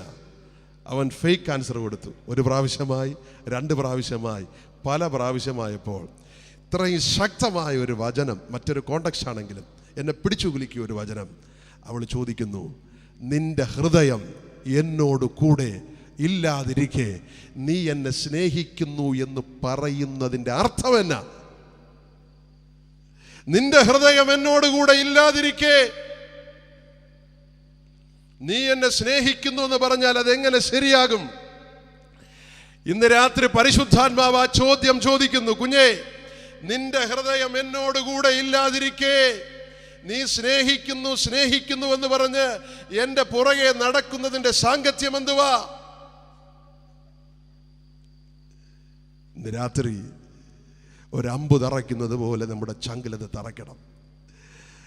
പാടത്തിൽ വറവ് സീസണിൽ പാടം വിണ്ടുകീറുന്നത് പോലെ നമ്മുടെ ഹൃദയങ്ങൾക്കകത്തൊരു പൊട്ടലുണ്ടാകണം. ഇന്ന് രാത്രി ഇതിനകത്ത് ഒരു നിലവിളി ഉയരണം, കണ്ണുനീര് ഇതിനകത്ത് വീഴണം. ഹല്ലേലൂയ. ദൈവകൃപയുടെ വ്യാപാരം ഇതിനകത്തുണ്ട്. നമ്മുടെ കർത്താവ് ഇതിൻ്റെ നടുവിൽ വന്നിട്ടുണ്ട്. പാറയുടെ പിളർപ്പിലും കടന്തൂക്കിൻ്റെ മറവിലും ഇരിക്കുന്ന എൻ്റെ പ്രാവേ, നിന്റെ മുഖമൊന്ന് കാണട്ടെ, നിന്റെ സ്വരമൊന്ന് കേൾക്കട്ടെ എന്ന് പറഞ്ഞുകൊണ്ട് കർത്താവ് ഇതിൻ്റെ നടുവിൽ നടകൊള്ളുകയാ. നിന്റെ അകക്കണ്ണ് ഉയർത്തി നോക്കിയാൽ അവൻ്റെ സാന്നിധ്യം നിനക്ക് കാണാൻ കഴിയും. നീ വിശ്വാസക്കരമൊന്ന് നീട്ടിപ്പിടിച്ചാൽ അവൻ്റെ വസ്ത്രത്തിൻ്റെ വിളിമ്പിൽ നിനക്കൊന്ന് തൊടാം. അത്ര അടുക്കൽ അവൻ്റെ സാന്നിധ്യമുണ്ട്. ദൈവത്തിന് നന്ദിയോടെ സ്തോത്രം. ഈ വചനത്തിന് മുമ്പിൽ ശോധന ചെയ്യണം. വാസ്തവത്തിൽ യേശുവുമായിട്ട് പറ്റുമാനമുണ്ടോ? കർത്താവുമായിട്ട് ബന്ധമുണ്ടോ? കർത്താവിനെ ആരാധിച്ചത് കൊണ്ടോ, പ്രസംഗിച്ചത് കൊണ്ടോ, പള്ളി വന്നത് കൊണ്ടോ, കുർബാന കൊണ്ടത് കൊണ്ടോ കർത്താവിൻ്റെ ഗണത്തിലായി തീർന്നിട്ടില്ല. പേരേ ഉള്ളൂ. യഥാർത്ഥമായി നിന്റെ ഹൃദയം കർത്താവിൽ സെറ്റ് ചെയ്തിട്ടുണ്ടോ? എന്തെല്ലാം കാര്യങ്ങളാണല്ലേ ചാർട്ട് ചെയ്തിരിക്കുന്നത്. പ്ലാൻ എയും ബിയും സിയും ഒക്കെ സെറ്റ് ചെയ്തിട്ടാണ് പ്രാർത്ഥിക്കുന്നത് പോലും, ആലോചന ചോദിക്കുന്നത് പോലും. അങ്ങനെയാണ്. എല്ലാം ഹിഡൻ അജണ്ടയാണ്, രഹസ്യ മേഖലകൾ എല്ലായിടവും വോൾട്ടാണ്. മൊബൈലിനകത്ത് മാത്രമല്ല, ഹൃദയത്തിനകത്ത് വോൾട്ടാണ്. എല്ലാം മറച്ചു വെച്ച് രഹസ്യത്തിൽ കാര്യങ്ങൾ നീക്കി മുന്നോട്ട് കൊണ്ടുപോവുകയാണ്. കർത്താവുമായി നിനക്ക് ബന്ധമില്ല കേട്ടോ. ഇന്ന് രാത്രി ദൈവസന്നിധിയിലിരിക്കുമ്പോൾ ട്രാൻസ്പാരൻ്റ് ആയിട്ട് എന്ന് പറഞ്ഞാൽ, നീ അടുക്കളയിൽ കറിക്ക് അരിഞ്ഞുകൊണ്ടിരിക്കുമ്പോൾ, പറമ്പിൽ കപ്പയ്ക്ക് തടമെടുത്തുകൊണ്ടിരിക്കുമ്പോൾ, നിൻ്റെ ഓഫീസ് ക്യാബിനിൽ നീ കമ്പ്യൂട്ടറിൻ്റെ ഫ്രണ്ടിൽ ഇരിക്കുമ്പോൾ, നിൻ്റെ ഹൃദയത്തിനകത്ത് ഒരു വിങ്ങൽ വന്നാൽ ആ സെക്കൻഡിൽ അത് കർത്താവിൻ്റെ ഹൃദയത്തിൽ പോയി തട്ടണം. നിന്നെക്കുറിച്ച് കർത്താവ് അവിടെ എന്തെങ്കിലും ആഗ്രഹിച്ചാൽ, ചിന്തിച്ചാൽ അത് നിന്റെ ഹാർട്ട് പിടിച്ചെടുക്കണം. അതാണ് സ്നേഹബന്ധം. അതിൽ കുറഞ്ഞതൊന്നും ക്രിസ്തു മാർഗത്തിനകത്തുള്ളതല്ല. ഇവിടെ ചില കാര്യങ്ങളൊക്കെ പറഞ്ഞില്ലേ, കഴിഞ്ഞ കാലത്തിൽ നടന്ന മാനസാന്തരങ്ങളെക്കുറിച്ച് ഞാൻ വളരെ വിനയാന്വിതനായിട്ട് ചോദിക്കുകയാണ്. നമ്മുടെ പോഡിയങ്ങൾ കണ്ണുനീര് വീണിട്ട് വർഷം എത്രയായി? നമ്മുടെ പ്രാർത്ഥന സംഗമങ്ങളിൽ കൺവെൻഷനെക്കുറിച്ച്, നഷ്ടപ്പെട്ടു പോകുന്ന ജനത്തെക്കുറിച്ച് കരഞ്ഞ് പ്രാർത്ഥിച്ചിട്ട് നാളുകൾ എത്രയായി? ശതാബ്ദി കൺവെൻഷൻ നമ്മൾ ആഘോഷിക്കുന്നു. ഇങ്ങനെയുള്ള ശുശ്രൂഷകൾ ചെയ്യുമ്പോൾ എത്ര പേർ ഒരു നേരത്തെങ്കിലും ആഹാരം വെടിഞ്ഞ് എൻ്റെ ജനം നിന്നിൽ ആനന്ദിക്കണം കർത്താവേ എന്ന് പറഞ്ഞ് വില കൊടുക്കുന്ന ആരെങ്കിലും ഉണ്ടോ? പഴമ പറഞ്ഞിരുന്നിട്ട് കാര്യമില്ല. ആമേൻ. അനുഭവങ്ങളിലേക്ക് ഇറങ്ങിപ്പോകാൻ, നഷ്ടപ്പെടാൻ, വില കൊടുക്കാൻ സ്വർഗം നമ്മളെ ആഹ്വാനം ചെയ്യുകയാണ്. അവിടെ ചോദ്യം പ്രസക്തമാണ്. ആമേൻ. നിന്റെ ഹൃദയം എന്നോടുകൂടെ ഇല്ലാതിരിക്കെ നീ എന്നെ സ്നേഹിക്കുന്നു എന്ന് പറയുന്നതിൻ്റെ സാങ്കത്യം എന്തുവാ? അത്രയും പറഞ്ഞ ആ ഭാഗം ഞാൻ വിടുകയാണ്. അനേകരും സംശയാലുക്കളായി ചിന്തിക്കുന്ന ഒരു ഭാഗം കൂടാണ്. ഇങ്ങനെ കർത്താവുമായിട്ടുള്ള ബന്ധത്തിൽ നമ്മൾ ജീവിക്കുമ്പോൾ ദൈവത്തിൻ്റെ ഭാഗത്ത് നിന്ന് ചില കാര്യങ്ങൾ നിശ്ചയമായിട്ടും വരും. അത് ദൈവത്തിൻ്റെ നീതിയാണ്, അഭിവൃദ്ധിയല്ല, ദൈവത്തിൻ്റെ നീതിയാണ്. കർത്താവിനോടുകൂടെ ചേർന്ന് നടക്കുമ്പോൾ തിരുവഴുത്തിൽ മനോഹരമായ ഒരു വാക്യമുണ്ട്. അത് കൊരിന്ത്യ സഭയ്ക്ക് 1-ാമത് ലേഖനം എഴുതുമ്പോൾ 2-ാം അധ്യായം 9-ാമത് തിരുവചനത്തിലാണ് രേഖപ്പെടുത്തി വച്ചിരിക്കുന്നത്. ദൈവത്തെ സ്നേഹിക്കുന്നവർക്ക് ഒരുക്കി വച്ചിട്ടുള്ളത് കണ്ണ് കണ്ടിട്ടില്ല, ചെവി കേട്ടിട്ടില്ല, ആരുടെയും ഹൃദയത്തിൽ ആർക്കും പ്രൊഡിക്റ്റ് ചെയ്യാനൊക്കത്തില്ല. കർത്താവിനെ അക്ഷയമായി സ്നേഹിച്ച് കർത്താവിനോടുകൂടെ നടക്കുന്ന ഒരു ദൈവ പൈതലുണ്ടെങ്കിൽ ചോദിച്ചു നോക്കണം, എങ്ങനെ ജീവിതത്തിൻ്റെ കാര്യങ്ങൾ മുന്നോട്ട് പോകുന്നത് ചോദിച്ചാൽ പല ചോദ്യങ്ങളും കാണും, സംശയങ്ങൾ കാണും. നാളെ എന്തെന്ന് ചോദിച്ചാൽ മറുപടി പറയാൻ ഒക്കത്തില്ല. പക്ഷേ അങ്ങനെ അക്ഷയമായി സ്നേഹിക്കുന്ന ഒരു ദൈവ പൈതലിനെ സംബന്ധിച്ചിടത്തോളം കർത്താവിൻ്റെ അത്ഭുതകരമായ വഴികൾ അവൻ്റെ മുമ്പിലുണ്ട്. ആരും കണ്ടിട്ടില്ലാത്ത, നിന്റെ സഹോദരന്മാർ കണ്ടിട്ടില്ലാത്ത, നിന്റെ അപ്പനും അമ്മയും കണ്ടിട്ടില്ലാത്ത, പൂർവ്വപിതാക്കന്മാർ കണ്ടിട്ടില്ലാത്ത ഈ ആധുനിക ലോകത്തിലും കേൾക്കുന്ന കുഞ്ഞുങ്ങൾ, ചെറുപ്പക്കാരും ശ്രദ്ധിച്ചോണം. ഈ കർത്താവ് എത്ര ഉയർത്തിയാലും, കർത്താവിന് ഉയർത്തിയാൽ മതിയാകത്തില്ല. അത്ര അത്ഭുതവാനാണ് കർത്താവ്. ഇനി കാലം എത്ര മാറിയാലും, എന്തൊക്കെ സംഭവിച്ചാലും ദൈവത്തിൻ്റെ വചനങ്ങൾക്ക് മാറ്റമില്ല. ദൈവത്തെ സ്നേഹിക്കുന്നവർക്ക് പണ്ട് പട്ടത്ത് ശുശ്രൂഷിക്കുമ്പോൾ ഞാൻ വൈദ്യുതി ഭവനിൽ ക്ലാസ് എടുക്കാൻ പോകുമായിരുന്നു. സ്റ്റാഫ് പെട്ടെന്ന് ഓടിക്കൂടും. അന്നൊരു സഹോദരി പറഞ്ഞ സാക്ഷി എൻ്റെ മനസ്സിൽ ഇങ്ങനെ ഉയർന്നു വരിക. അവർ EU-ൻ്റെ മീറ്റിങ്ങിൽ വെച്ചാൽ കർത്താവിനെ അറിഞ്ഞത്, രക്ഷിക്കപ്പെട്ടത്. സുവിശേഷ വിഹിത സഭയെന്ന് പറയാനൊക്കത്തില്ല നിൽക്കുന്നത്. ഈ കുഞ്ഞ് രക്ഷിക്കപ്പെട്ട് കഴിഞ്ഞപ്പോൾ ഒറ്റ ആഗ്രഹം, വിവാഹം കഴിക്കുന്നെങ്കിൽ രക്ഷിക്കപ്പെട്ട ഒരു മനുഷ്യന് വിവാഹം കഴിക്കത്തുള്ളൂ. സ്ട്രോങ് ഡിസിഷനാണ്. നല്ല നല്ല പ്രപ്പോസൽ വരിക, ഡോക്ടേഴ്സ് വരുന്നു, എൻജിനീയേഴ്സ് വരുന്നു. എന്നാൽ ആരും രക്ഷിക്കപ്പെട്ടവരല്ല. പള്ളിയുമായിട്ട് ബന്ധമുണ്ട്, യേശുവായിട്ട് ബന്ധമില്ല. ഇപ്പോൾ വിശ്വാസത്തിൽ ഉറച്ചു നിന്നു, തീരുമാനത്തിൽ ഉറച്ചു നിന്നു. വർഷങ്ങൾ കടന്നുപോയി. കൂടെ പഠിച്ചവരുടെ വിവാഹം കഴിഞ്ഞു, കൂടെയുള്ള കുടുംബത്തിലെ പിള്ളേരുടെ പെൺകുട്ടികളുടെ വിവാഹം കഴിഞ്ഞു, ചിലർക്ക് കുഞ്ഞുങ്ങളായി. ഇവളിങ്ങനെ ബൈബിളും പിടിച്ച് നടക്കുക. ഒരു വിവാഹ വിരുന്നിൽ എല്ലാവരും കൂടിയിട്ടുണ്ട്, ഫ്രണ്ട്സുണ്ട്, കുടുംബക്കാരുണ്ട്. എല്ലാവരും ഇരിക്കുമ്പോൾ അല്പം അധികം സംസാരിക്കുന്ന ഒരു പെൺകുട്ടി അവിടെ എഴുന്നേറ്റ് നിന്നിട്ട് കളിയാക്കിക്കൊണ്ട് പറഞ്ഞു, നീ ഇങ്ങനെ ബൈബിളും പിടിച്ച് രക്ഷിക്കപ്പെട്ട ആളിനെ നോക്കിയിരുന്നു, നിന്നെ കെട്ടാൻ ഇപ്പോൾ IAS കാരൻ വരുമെന്ന് പറഞ്ഞു. എല്ലാവരും പൊട്ടിച്ചിരിച്ചു.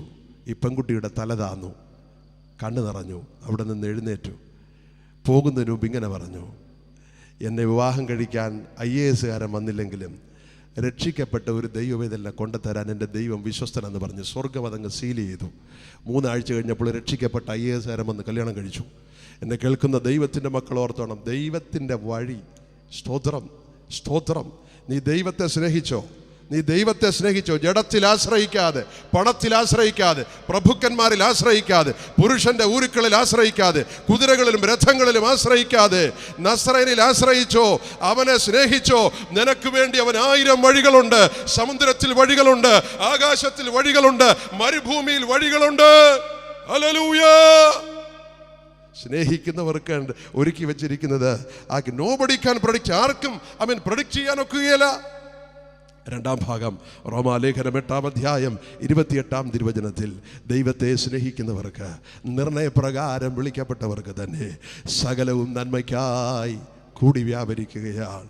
ഇവിടെ അനുഭവമുള്ള ദൈവമക്കളാണ് ഇരിക്കുന്നത്. അതിൻ്റെ താഴോട്ട് വരുമ്പോൾ യേശുക്രിസ്തുവുമായി അനുരൂപരായി തീരുന്നതിനോടുള്ള ബന്ധത്തിൽ, ഇഫ് യു ലവ് ഹിം, നീ യേശുവിനെ സ്നേഹിക്കുന്നുവെങ്കിൽ, കർത്താവുമായിട്ടുള്ള സ്നേഹബന്ധത്തിൽ ജീവിക്കുന്നുവെങ്കിൽ, നിന്റെ ജീവിതത്തിൽ വന്ന് ഭവിക്കുന്നതൊക്കെ നിത്യതയോടുള്ള ബന്ധത്തിൽ നന്മയ്ക്കായി കൂടി വ്യാപരിക്കും എന്ന് തിരുവെഴുത്ത് ചൂണ്ടിക്കാണിക്കുകയാണ്. അത് ദൈവത്തിൻ്റെ നീതിയാണ്. സ്നേഹിക്കുന്ന ദൈവമക്കളോടുള്ള ബന്ധത്തിൽ പറഞ്ഞിരിക്കുന്ന കാര്യമാണ്. കമ്പിവാചകങ്ങൾ പറഞ്ഞ് മുന്നോട്ട് പോകട്ടെ. 3-ാം ഭാഗം തിരുവെഴുത്തിൽ യാക്കോബിൻ്റെ ലേഖനം 1-ാമത്തെ അധ്യായം 12-ാം തിരുവചനം അത് രേഖപ്പെടുത്തുന്നു. 2-ാമത്തെ അധ്യായത്തിൽ മറ്റൊരു വാക്യം കൂടി രേഖപ്പെടുത്തുന്നു. 1:12 പറയുന്നത് ഇങ്ങനെയാണ്: പരീക്ഷ സഹിക്കുന്ന മനുഷ്യൻ ഭാഗ്യവാൻ, അവൻ കൊള്ളാകുന്നവനായി തികഞ്ഞ ശേഷം ദൈവത്തെ സ്നേഹിക്കുന്നവർക്ക് ഒരുക്കി വെച്ചിരിക്കുന്ന ജീവകിരീടം പ്രാപിക്കും. 2-ാമത്തെ അധ്യായത്തിലേക്ക് പ്രവേശിക്കുമ്പോൾ അവിടെ രേഖപ്പെടുത്തുന്നത് ശ്രദ്ധേയമാണ്. അവിടെ പറയുന്നത് ഇങ്ങനെയാണ്: ദൈവത്തെ സ്നേഹിക്കുന്നവർക്കായി ഒരുക്കിയിരിക്കുന്ന രാജ്യം എന്ന് തിരുവെഴുത്തിൽ രേഖ. അപ്പോൾ ഈ ഭൂമിയുടെ പരപ്പിൽ കർത്താവിൻ്റെ സ്നേഹത്തിൻ്റെ കീഴിൽ വസിക്കുന്ന ഒരു ദൈവ പൈതലിനെ സംബന്ധിച്ചിടത്തോളം അവന് സന്തോഷിക്കാൻ വകയുണ്ട്. ഈ ഭൂമിയുടെ പരപ്പിൽ 70-80 വർഷം മാത്രം നീണ്ടു നിൽക്കുന്ന ഈ പരദേശ പ്രയാണത്തിൻ്റെ നടുവിൽ ജീവിക്കുമ്പോൾ മനസ്സിനകത്ത് ഭാഗ്യകരമായ പ്രത്യാശ, നിത്യതയോടുള്ള ബന്ധത്തിൽ എനിക്ക് വേണ്ടി അവൻ ഒരുക്കി വച്ചിരിക്കുന്ന സ്ഥലം, ഒരുക്കി വച്ചിരിക്കുന്ന കർത്താവിൻ്റെ പ്രോമിസ് സ്നേഹിക്കുന്നവർക്ക്. 4-ാം ഭാഗം ന്യായാധിപന്മാരുടെ പുസ്തകം. ബൈബിളിൽ ഏറ്റവും ഇഷ്ടമുള്ള വചനങ്ങളിലൊരു വചനമാണ് പഴയ നിയമത്തിൽ 5-ാമത്തെ അധ്യായം 31-ാം തിരുവചനം. ആ 31-ാം തിരുവചനത്തിൽ രേഖപ്പെടുത്തുന്നത്: ദൈവത്തെ സ്നേഹിക്കുന്നവരോ സൂര്യൻ പ്രതാപത്തോടെ ഉദിക്കുന്നത് പോലെ ആകുന്നു. എത്ര പേർക്ക് സന്തോഷമുണ്ട്? യഹോവയെ സ്നേഹിക്കുന്നവരോ സൂര്യൻ പ്രതാപത്തോടെ ഉദിക്കുന്നത് പോലെ ആകുന്നു. 2014 ആ വാക്യത്തിൽ അങ്ങ് കയറി പിടിച്ചോ, അതങ്ങ് ജീവിതത്തിൽ അന്വർത്ഥമായി തീരട്ടെ. യഹോവയെ സ്നേഹിക്കുന്നവരോ സൂര്യൻ പ്രതാപത്തോടെ ഉദിക്കുന്നത് പോലെ. മറ്റൊന്നും അതിനകത്ത് കൂട്ടിച്ചേർത്തിട്ടില്ല. എന്ന് പറഞ്ഞാൽ ഉദയസൂര്യനെ ഒന്ന് നോക്കണം രാവിലെ. അതിൻ്റെ പ്രൗഢി, അതിൻ്റെ ഭംഗി, അതിൻ്റെ ശക്തി, അതിൻ്റെ തേജസ്, അത് കൊടുക്കുന്ന അനുഗ്രഹം. അമേൻ. മണവറയിൽ നിന്ന് പുറപ്പെടുന്ന മണവാളന് തുല്യം വീരനെ പോലെ തൻ്റെ ഓട്ടമോടുവാൻ അമേൻ എന്ന് തിരുവെഴുത്തിൽ പറഞ്ഞിരിക്കുകയാണ്. അപ്പോൾ ഒരു ദൈവവൈതൽ, കർത്താവിനെ സ്നേഹിക്കുന്ന ദൈവവൈതൽ ആരാണ്? സൂര്യൻ പ്രതാപത്തോടെ ഉദിക്കുന്നത് പോലെ. പ്രശ്നമുണ്ടോ? പ്രശ്നമുണ്ട്. സാമ്പത്തിക ബുദ്ധിമുട്ടുണ്ടോ? ഉണ്ട്. രോഗമുണ്ടോ? ഉണ്ട്. തകർച്ചകളുണ്ടോ? ഉണ്ട്. ദുഃഖങ്ങളുണ്ടോ? ഉണ്ട്. പക്ഷേ ദൈവവൈതൽ സൂര്യൻ പ്രതാപത്തോടെ ഉദിക്കുന്നത് പോലെയാണ്. നീ തലയെടുപ്പോടെ നടക്കണം, തല ഉയർത്തിപ്പിടിച്ച് നടക്കണം. ദൈവവൈതല് കഷ്ടത്തിനും നഷ്ടത്തിനും ദൈവവൈതലെ തളർത്താനൊക്കെയില്ല. അതുകൊണ്ട് തിരുവെഴുത്തിൽ പറയുന്നത് പോലെ കഷ്ടതയോ അമേൻ നഗ്നതയോ പട്ടിണിയോ ഉപദ്രവമോ ഇപ്പോഴുള്ളതിനോ വരുവാനുള്ളതിനോ ഉയരത്തിനോ ആഴത്തിനോ വാഴ്ചകൾക്കോ അധികാരങ്ങൾക്കോ ദൂതന്മാർക്കോ ശക്തികൾക്കോ ക്രിസ്തുയേശുവിലുള്ള ദൈവസ്നേഹത്തിൽ നമ്മെ വേർപിരിക്കാൻ കഴിയുന്നതല്ല എന്ന് ഉറച്ചിരിക്കുന്നു. നാമോ നമ്മെ സ്നേഹിച്ചവൻ മുഖാന്തരം ഇതിലൊക്കെയും പൂർണ്ണ ജയം പ്രാപിക്കുന്നു. യഹോവയെ സ്നേഹിക്കുന്നവരോ സൂര്യൻ പ്രതാപത്തോടെ ഉദിക്കുന്നത് പോലെ. നിങ്ങൾ വീട്ടിൽ പോയി ഈ വചനം ധ്യാനിക്കണം, ഈ വചനം ധ്യാനിക്കണം, പഠിക്കണം. സ്തോത്രം. ഒടുവിലത്തെ ഭാഗം കൂടെ പറയാൻ ആഗ്രഹിക്കുക. തിരുവെഴുത്തിൽ രേഖപ്പെടുത്തുന്നു, പുറപ്പാട് പുസ്തകം 20-ാം അധ്യായം 4-ാം തിരുവചനം. മോശയുടെ കാലഘട്ടത്തിൽ ദൈവം കൊടുത്ത ഒരു വാഗ്ദത്തമാണ്. അവിടെ പറയുന്നു, 2 കാറ്റഗറിയാണ്, those who love him and those who hate him. ആ 2 പട്ടിക പറഞ്ഞിട്ട് അവിടെ പറയുന്നു, എന്നെ പകയ്ക്കുന്നവൻ്റെ 3ഉം 4ഉം തലമുറയോട് ഞാൻ പകരം ചോദിക്കാം, അവരെ സന്ദർശിക്കുകയും എന്നെ സ്നേഹിച്ച് എൻ്റെ പ്രമാണം അനുസരിക്കുന്നവരുടെ 1000 തലമുറയോട് ഞാൻ കരുണ കാണിക്കുകയും ചെയ്യും. ഇതിനേക്കാൾ ഇനി എന്തോ അനുഗ്രഹമാണ് തരേണ്ടത്? ഇതിനേക്കാൾ എന്തോ നന്മയാ തരേണ്ടത്? ആർക്കാ ദൈവം പ്രോമിസ് ചെയ്തിരിക്കുന്നത്? തന്നെ സ്നേഹിക്കുന്നത് പൂർണ്ണ ഹൃദയത്തോടെ, പൂർണ്ണ മനസ്സോടെ, പൂർണ്ണ ശക്തിയോടെ, പൂർണ്ണ ആത്മാവോടെ ഹൃദയം കർത്താവിൽ സെറ്റ് ചെയ്ത് ജീവിക്കുന്ന ദൈവ പൈതലിനെ നോക്കിയിട്ട് ദൈവം പറയുന്നു, 1000 തലമുറയോട് ഞാൻ കരുണ കാണിക്കാം എന്ന് പറഞ്ഞാൽ നിൻ്റെ ഈ ആയുസ്സിൽ നിൻ്റെ കുഞ്ഞുങ്ങൾക്ക് നീ ചിന്തിക്കുന്നത് പോലെ ഒന്നും നേടിക്കൊടുക്കാൻ കഴിഞ്ഞില്ലെങ്കിലും, അല്പം കൂടെ താഴോട്ടിറങ്ങി അങ്ങ് പറയാം, നിനക്കൊരു പെര പണിത് കൊടുക്കാൻ ഒത്തില്ലെങ്കിലും, 10 സെൻറ്റ് സ്ഥലം മേടിച്ചു കൊടുക്കാൻ ഒത്തില്ലെങ്കിലും, ഒരു ശേഷിപ്പും വച്ചിട്ട് പോകാൻ നിനക്കൊത്തില്ലെങ്കിലും, നീ കർത്താവിനെ സ്നേഹിക്കുന്ന ഒരു ദൈവവൈതലെങ്കിൽ നിൻ്റെ തലമുറയുടെ കാര്യം തമ്പുരാൻ നോക്കിക്കൊള്ളും. ഇന്ന് രാത്രി വചനത്തിൽ ഉറയ്ക്കണം. സ്തോത്രം. പക്ഷേ സ്നേഹം ഫേക്കാകരുത്, ജനുവിനായിരിക്കണം. കർത്താവിനോട് ചേർന്ന് ജീവിച്ചോണം. സ്തോത്രം. കർത്താവിനെ അക്ഷയമായി സ്നേഹിച്ച് കർത്താവിൻ്റെ വഴിയിൽ നടന്നാൽ 1000 തലമുറയോട് കരുണ കാണിക്കാം എന്ന് വിശുദ്ധ തിരുവെഴുത്ത് നമ്മെ ഓർപ്പിക്കുകയാണ്. ശൂലമിയുടെ വിളിച്ചു പറയുന്നു, അവൻ എന്നെ വിരുന്ന് വീട്ടിലേക്ക് കൂട്ടിക്കൊണ്ടു ചെന്നു. എൻ്റെ മീതെ പിടിച്ചിരുന്ന കൊടി സ്നേഹം ആയിരുന്നു. ശൂലമിയോട് ചോദിക്കണം, ശൂലമി നീ എന്തിനാ ഈ ഇടയൻ്റെ പുറകെ നടക്കുന്നത്? മറ്റാരും സ്നേഹിച്ചിട്ടില്ലേ? തീർച്ചയായിട്ടും ശൂലമി പറയും, അതെ, എൻ്റെ വീട്ടുകാരൊക്കെ സ്നേഹിച്ചു, എൻ്റെ അമ്മ എന്നെ സ്നേഹിച്ചു കാണും, അപ്പം സ്നേഹിച്ചു കാണും, സഹോദരന്മാരെ കുറിച്ച് പരാമർശം സ്നേഹിച്ചു കാണും, യെരൂശലേം പുത്രിമാർ സ്നേഹിച്ചു. സലോമോൻ്റെ ആ സ്നേഹം അവളുടെ പുറകെ ഉണ്ടായിരുന്നു. ഈ സ്നേഹമെല്ലാം ഉണ്ടായിരുന്നെങ്കിലും അവളുടെ ഹൃദയത്തെ കവർന്നെടുത്ത യഥാർത്ഥ സ്നേഹം ഇടയൻ്റെ സ്നേഹമാണ്. അവൾ പറയും, ഇവരൊക്കെ സ്നേഹിച്ചെങ്കിലും ഇതിനപ്പുറത്ത് എന്നെ സ്നേഹിച്ച സ്നേഹം ഇടയൻ്റെ സ്നേഹമാണ്. അതുകൊണ്ട് അവൾ പറയുന്നു, എന്നെ വിരുന്ന് വീട്ടിലേക്ക് അവൻ എന്നെ കൂട്ടിക്കൊണ്ടു ചെന്നു, എൻ്റെ മീതെ പിടിച്ചിരുന്ന കൊടി സ്നേഹമായിരുന്നു. ദൈവത്തിന് നന്ദിയോടെ സ്തോത്രം. അപ്പോൾ ജീവിത വഴിയാത്രയിൽ കർത്താവിനോടുള്ള ബന്ധത്തിൽ ഇന്ന് രാത്രി ഈ പന്തലിൽ ഇരിക്കുമ്പോൾ നമ്മുടെ സ്നേഹബന്ധം എങ്ങനെ ഇരിക്കുന്നു? കർത്താവുമായിട്ടുള്ള ഊഷ്മളമായ ബന്ധത്തിലാണ് നമ്മൾ ജീവിക്കുന്നത്, അതോ ലോകത്തിൻ്റെ വഴിയിലൂടെ പോവുകയാണ്? പൗലോസ് ഒരിക്കൽ സങ്കടത്തോടെ പറഞ്ഞു, ദേവാസ് ലോകത്തെ സ്നേഹിച്ച് എന്നെ വിട്ടുപോയി. ലോകസ്നേഹം ദൈവസ്നേഹത്തോട് എതിരാകുന്നു, ശത്രുതയാകുന്നു. ദൈവത്തിൻ്റെ സന്നിധിയിൽ വിനയപ്പെടാനും താഴാനും കർത്താവിൻ്റെ പൊന്നുമുഖത്തേക്ക് നോക്കാനും കർത്താവിൻ്റെ പൂർണ്ണതയുള്ള ഹിതത്തിൻ്റെ കീഴെ അവൻ്റെ സ്നേഹത്തിൻ്റെ കൊടിക്കീഴിൽ നിങ്ങളൊന്ന് ചിന്തിച്ച് നോക്കിക്കേ. അവൻ്റെ സ്നേഹത്തിൻ്റെ കൊടിക്കീഴിൽ ഈ 2 രാജ്യങ്ങളൊക്കെ യുദ്ധം ഒക്കെ നടക്കും, അങ്ങോട്ട് കയറി ഓരോ ടെറിട്ടറി അങ്ങോട്ട് കൈവശമാക്കി കഴിയുമ്പോൾ അവിടെ കൊണ്ടുപോയി ആ ഫ്ലാഗ് ഇടിച്ചു നിർത്തും സൈനികന്മാർ. എന്ന് പറഞ്ഞാൽ ഞങ്ങളുടെ അവകാശമാണ്. അതിൻ്റെ കീഴ് അവർ നിൽക്കും. അവർക്കൊരു ആത്മാഭിമാനമാണ്, ഒരു ധൈര്യമാണ്. ഇത് ദൈവരാജ്യത്തിൻ്റെ കൊടിയാണ്. നസറയനായ യേശു ക്രിസ്തു, ആമേൻ, സാക്ഷാൽ കൊടിയായവൻ, സ്നേഹത്തിൻ്റെ കൊടി.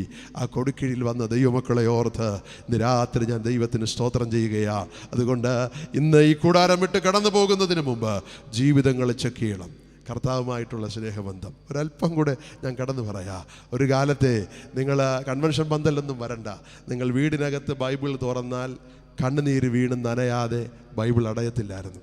പ്രാർത്ഥിക്കാൻ മുട്ടുകുത്തിയാലും കണ്ണുനീര് വീഴാതെ, കർത്താവിനെക്കുറിച്ച് ചിന്തിച്ചാൽ കണ്ണ് നനയാതെ. എന്നാൽ ഇന്ന് ഹൃദയമൊക്കെ കഠിനപ്പെട്ടല്ലേ? കർത്താവിന് വേണ്ടി ഒന്ന് കൈ ഉയർത്താൻ, ഒരു സ്തോത്രം പറയാൻ, ഹൃദയത്തിലൊരു ചൂട് നഷ്ടപ്പെട്ട് സാരമില്ല, മടക്കിത്തരാൻ കർത്താവ് വിശ്വസ്തനായ ദൈവമാണ്. ഹല്ലേലൂയ. പണ്ടത്തെ പോലൊരു നല്ല കാലമല്ല, അതിനേക്കാൾ മേൽത്തരമായ വീഞ്ഞുകൊണ്ട്, മേൽത്തരമായ കോതമ്പ് കൊണ്ട് നമ്മെ പോഷിപ്പിക്കാൻ വിശ്വസ്തനായ ദൈവം നമ്മുടെ നടുവിൽ വന്നിട്ടുണ്ട്. ഞാനിത് വായിച്ചുകൊണ്ടിരുന്നപ്പോൾ പഴയ കാലത്ത് 22 വർഷങ്ങൾക്കൊക്കെ പുറകെ എവിടെ യോഗം ഉണ്ടെങ്കിലും ഓടിപ്പോകും. മുഴുരാത്രി പ്രാർത്ഥനയൊക്കെ കഴിഞ്ഞ് ഒരു പഴയ സൈക്കിളിലാണ് യാത്ര. ആ സൈക്കിളൊക്കെ കുറച്ച് ദൂരം കൊണ്ട് വച്ചിട്ട് പിന്നെ ബസ് കയറിയാണ് പോകുന്നത്. ഉപവാസത്തോടെയൊക്കെ പോയി മുഴുരാത്രി പ്രാർത്ഥനയ്ക്കൊക്കെ പങ്കിട്ട് വെളുപ്പിന് 3 മണിക്ക് ഇതൊക്കെ കഴിഞ്ഞ് വന്ന് ബസ് ഇറങ്ങി ഈ സൈക്കിള് ചവിട്ടി അങ്ങോട്ട് കയറ്റാനുള്ള ആരോഗ്യം കാണത്തില്ല, കയറ്റം. എന്നാൽ ഈ ക്ലേശിച്ച് സൈക്കിൾ ചവിട്ടിക്കൊണ്ട് ആരും കാണത്തില്ല. അപ്പോഴും 2 കണ്ണും നിറഞ്ഞൊഴുകുക. സൈക്കിളായതുകൊണ്ടല്ല, കർത്താവിനോടുള്ള സ്നേഹമാണ്. അവൻ്റെ സ്നേഹത്തിൻ്റെ കീഴിൽ കൊണ്ടുവന്നതുകൊണ്ടാണ്. ഇന്ന് രാത്രി ഇത് പ്രസംഗിക്കുമ്പോൾ ആമേൻ, ഇപ്പോഴും ട്രെയിനിൽ സഞ്ചരിച്ചാലും കാറിൽ സഞ്ചരിച്ചാലും ഫ്ലൈറ്റിൽ സഞ്ചരിച്ചാലും ആ കണ്ണുനീര് പോകാത്തത് കൊണ്ടാണ് തമ്പുരാൻ നിർത്തിയിരിക്കുന്നത്. സ്തോത്രം. എന്തുണ്ടെന്ന് പറഞ്ഞാലും സ്നേഹം പറ്റിപ്പോകരുത്, സ്നേഹം പറ്റിപ്പോകരുത്. എന്തുണ്ടെന്ന് പറഞ്ഞാൽ, എന്ത് കൃപാവരങ്ങളുണ്ടെന്ന് പറഞ്ഞാലും സ്നേഹമില്ലെങ്കിൽ ഇതുകൊണ്ട് ഒരു പ്രയോജനമില്ല. അതുകൊണ്ട് കർത്താവിനെ സ്നേഹിപ്പാൻ ദൈവം ഇവിടെയാകട്ടെ. വർഷങ്ങൾക്ക് പുറകിൽ ഒരു ട്രെയിൻ യാത്ര, ഒത്തിരി യാത്രക്കാർ, ഒരു ചെറുപ്പക്കാരൻ ദുഃഖിതനായി വിൻഡോ സീറ്റിൽ ഇരിപ്പുണ്ട്. അതിനടുത്ത് പരിചയസമ്പന്നനായ വാർദ്ധക്യത്തിലോട്ട് കിടക്കുന്ന ഒരു പട്ടക്കാരൻ, കൗൺസിലറാണ്, അദ്ദേഹം ഇരിപ്പുണ്ട്. ഇടയ്ക്കിടയ്ക്ക് അദ്ദേഹം ഈ ചെറുപ്പക്കാരനെ നോക്കുന്നു. അവൻ്റെ ഫേഷ്യൽ എക്സ്പ്രഷൻ കൊണ്ട് മനസ്സിലായി ഇവനെന്തോ ഹൃദയത്തിനകത്ത് വലിയ സംഘർഷത്തിലൂടെ കടന്നു പോകുക. ഈ നല്ല ദൈവസ്നേഹമുള്ള പട്ടക്കാരൻ പോയി അദ്ദേഹത്തോട് ചങ്ങാത്തം കൂടി. എളുപ്പമൊന്നും ഹൃദയം തുറന്നില്ല. കുറേ കഴിഞ്ഞപ്പോൾ അദ്ദേഹം പറഞ്ഞു, ഞങ്ങളുടെ വീട്ടിൽ ഞാൻ അപ്പൻ്റെ പെറ്റായിരുന്നു, അപ്പനുമായിട്ട് വലിയ അടുപ്പമായിരുന്നു. എന്നാൽ എൻ്റെ ബുദ്ധിമോശം കൊണ്ട് അപ്പൻ്റെ ബിസിനസ് മുഴുവനും തകർത്തു, എല്ലാം തകർത്തു. എൻ്റെ തെറ്റായ ജീവിതം കൊണ്ട് പേരുദോഷമുണ്ടായി, തറവാടിന് പേരുദോഷമുണ്ടായി. അവസാനം ഞാൻ കൈ കിട്ടിയതെല്ലാം കൂടെ മോഷ്ടിച്ചെടുക്കുമ്പോൾ എടുത്തുകൊണ്ട് മറ്റൊരു രാജ്യത്തിലേക്ക് കടന്നു കളഞ്ഞ് ദേശത്തിലേക്ക് പോയി. അവിടെ ചെന്ന് ചില വർഷങ്ങളായി ഞാൻ പോയിട്ട് എൻ്റെ സമ്പത്ത് മുഴുവൻ തീർന്നു, ആരോഗ്യം നഷ്ടപ്പെട്ടു, സുഹൃത്തുക്കൾ നഷ്ടപ്പെട്ടു, രോഗിയായി. ഇനി മരണം മാത്രമേ മുമ്പിലുള്ളൂ. ഇനി ഒരൊറ്റ സ്ഥലമേ ഉള്ളൂ, അപ്പച്ചൻ്റെ അടുത്ത് പോകണം, തറവാട്ടിൽ പോയാലേ രക്ഷയുള്ളൂ. സാറേ, ഞാൻ 2 ആഴ്ച മുമ്പ് എൻ്റെ അപ്പച്ചന് ഒരു കത്തെഴുതി, അപ്പച്ചാ എനിക്കങ്ങോട്ട് നേരിട്ട് കയറി വരാൻ ബുദ്ധിമുട്ടാണ്, അപ്പച്ചൻ എന്നെ സ്വീകരിക്കുമെന്ന് എനിക്കറിയത്തില്ല, ഞാൻ എന്നാൽ ഇത്രാം തീയതി വരാൻ ആഗ്രഹിക്കുന്നു, ഞാൻ വന്ന് വീടിൽ മുട്ടത്തില്ല, ഞാൻ ദൂരത്തു നിന്ന് നോക്കാം, നമ്മുടെ വീടിൻ്റെ ഫ്രണ്ടിൽ ഒരു പൈൻ വൃക്ഷം നിൽപ്പുണ്ടല്ലോ, അപ്പച്ചന് കഴിയുമെങ്കിൽ എന്നെ സ്വീകരിക്കാൻ മനസ്സുണ്ടെങ്കിൽ ഒരു വെള്ളക്കൊടി അതിൽ കെട്ടണം, ഞാൻ ദൂരത്തു നിന്ന് കണ്ട് ആ കൊടി കണ്ട് അപ്പൻ്റെ സ്നേഹം തിരിച്ചറിഞ്ഞ് വരാം എന്ന് ഞാൻ കത്തെഴുതി. കൗൺസിലറോട് ചോദിച്ചു, അപ്പച്ചൻ എന്നെ സ്വീകരിക്കുമോ? അദ്ദേഹം പോസിറ്റീവായിട്ടൊരു മറുപടിയൊക്കെ പറഞ്ഞു. ഏതായാലും ട്രെയിൻ എത്തേണ്ട സ്ഥലത്തെത്തി സ്റ്റേഷനിൽ നിന്ന് ഇറങ്ങി ഈ ചെറുപ്പക്കാരൻ അതിവേഗം പോകുക വീട്ടിലേക്ക്. ഹൃദയത്തിനകത്ത് സംഘർഷമാണ്. വർഷങ്ങളായി വന്നിട്ട് ഒരു വളവ് അങ്ങോട്ട് തിരിഞ്ഞാൽ പിന്നെ വീടാണ്. അവന് ഹൃദയമിടിപ്പോടുകൂടെ ആ വളവ് അങ്ങോട്ട് തിരിഞ്ഞങ്ങോട്ട് നോക്കുമ്പോൾ അവൻ്റെ വീടിൻ്റെ മുന്നിലെ ആ പൈൻ വൃക്ഷത്തിൽ 100 കണക്കിന് വെള്ളക്കൊടികൾ കെട്ടിയിരിക്കുകയാണ്. അവൻ്റെ അപ്പച്ചൻ ഇങ്ങനെ ചിന്തിച്ചു, എൻ്റെ കുഞ്ഞ് വർഷങ്ങൾക്ക് ശേഷം മടങ്ങി വരും. അവൻ ദൂരത്തു നിന്നെങ്ങാനും നോക്കുമ്പോൾ ഒരു കൊടി മാത്രം കെട്ടിയിരിക്കുന്നത് അവൻ കാണാതെ പോയാൽ അവൻ പിന്നെയും തിരിച്ചു പോകുമല്ലോ. ഈ അപ്പച്ചൻ പ്രായാധിക്യം വകവയ്ക്കാതെ രാത്രി മുഴുവൻ ഉറക്കളച്ചിരുന്ന് 100 കണക്കിന് വെള്ളക്കൊടി കെട്ടി അലങ്കരിച്ചിരിക്കുകയാണ്. ഇന്ന് രാത്രി ദൈവവചനം കേട്ടുകൊണ്ടിരിക്കുമ്പോൾ എൻ്റെ കർത്താവിൻ്റെ സ്നേഹം ഇതുപോലാണ്, എൻ്റെ കർത്താവിൻ്റെ സ്നേഹം ഇതുപോലാണ്. അവൻ എന്നെ വിരുന്ന് വീട്ടിലേക്ക് കൂട്ടിക്കൊണ്ട് ചെന്നു. എൻ്റെ മീതെ പിടിച്ചിരുന്ന കൊടി സ്നേഹമായിരുന്നു. ആ കർത്താവിൻ്റെ സന്നിധിയിൽ നമുക്ക് വിനയപ്പെടാം, കണ്ണുകളെ അടയ്ക്കാം, തലകളെ വണക്കാം.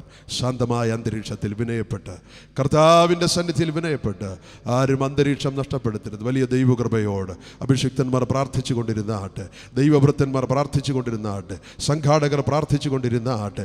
ദൈവകൃപ വ്യാപരിക്കുന്നുണ്ട്, ആത്മശക്തി വ്യാപരിക്കുന്നുണ്ട്, വചനഹൃദയങ്ങളിൽ വ്യാപരിച്ചിട്ടുണ്ട്. അവൻ്റെ സ്നേഹം കാൽവരി കുരിശിൻ്റെ ചുവട്ടിൽ നിന്ന് ഒഴുകുന്ന സ്നേഹ നദി ഈ പന്തലിനകത്തുകൂടെ കടന്നു പോകുന്നുണ്ട്.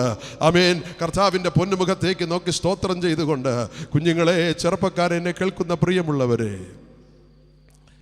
സ്നേഹിക്കാൻ കൊള്ളാകുന്ന ഒരുവനേ ഉള്ളൂ.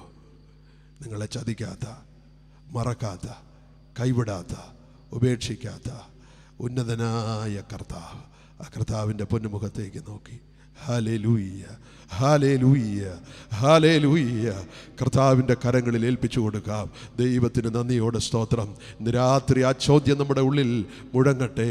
കർത്താവുമായിട്ടുള്ള ഉടമ്പടിയിൽ നീ പിന്മാറിയിട്ടുണ്ടോ? സ്നേഹത്തിൻ്റെ നിയമത്തിൽ നീ പിന്മാറിയിട്ടുണ്ടോ?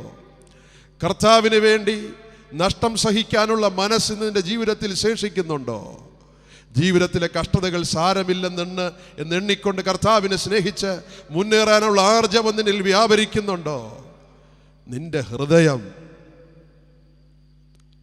കർത്താവിനോട് ചേർന്നാണോ ഇരിക്കുന്നത്?